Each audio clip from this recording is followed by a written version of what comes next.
Hello guys, welcome to my new YouTube blog. तो guys, आज के वीडियो में मैं आपसे आशा करना चाहूँगा कि आज जो मेरा ब्लॉग है वो नहीं आ पाएगा।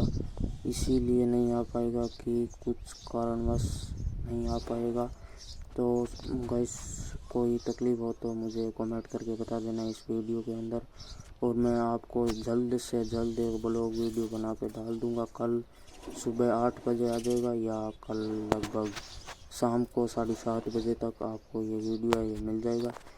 तो बस कोई टेंशन नहीं है, बस ऐसे ही कुछ कामवश या कारणवश नहीं आ पाया है।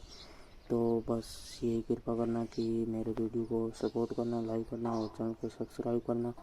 और गैस, ब्लॉग के तौर पे आपको मैंने ये वीडियो कुछ सूचना के लिए भेजा है, क्योंकि अभी शाम का टाइम हो चुका है और अभी के टाइम के अंदर मैं ब्लॉग शूट नहीं कर सकता। तो इसीलिए गैस मैंने ये वीडियो बनाई है। तो गैस, आज के लिए मैं माफ़ी चाहता हूँ।